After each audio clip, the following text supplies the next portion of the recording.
The trouble with being a daydreamer who doesn't say much is that the teachers at school, especially the ones who don't know very well, are likely to think that you're rather stupid, or if not stupid, then dull. No one can see the amazing things that go on inside your head. A teacher who saw Peter staring out the window or a blank sheet of paper on his desk might think that he was bored or stuck with an answer, but the truth was quite different. For example, one morning, the children in Peter's class were set a maths test.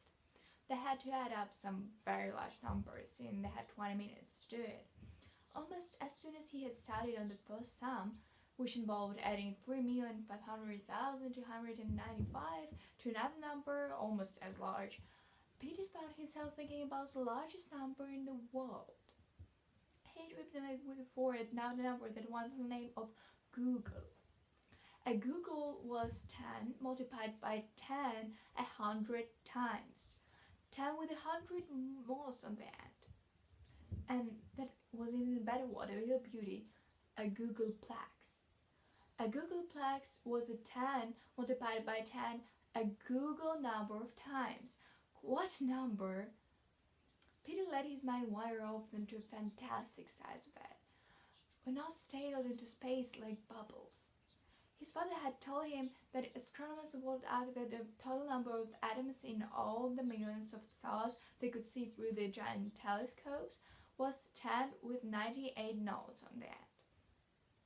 All the atoms in the world did not even add up to one single Google. And a Google was the tiniest little scrap of the thing that compared to a Googleplex. If you asked someone for a Google of chocolate covered office, there wouldn't be nearly enough atoms in the universe to make them. Peter propped his head on his hand and sighed.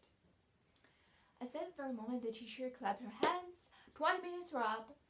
All Peter had done was write up the first number of the first sum. Everyone else had finished. The teacher had been watching Peter staring at his page, writing nothing, and sighing. Not long after that, he was put with a group of children who had great difficulty adding up even small numbers like 4 and 6. Soon, Peter became bored and found it even more difficult to pay attention. The teachers began to think he was too bad at maths even for this special group. What were they to do then? Of course, Peter's parents and his sister Kate knew that Peter wasn't stupid, or lazy, or bored, and their teachers at the school came to realize that all sorts of interesting things were happening in his mind. And Peter himself learned as he grew older that since people can't see what's going on in your head, the best thing to do, if you want them to understand you, is to tell them.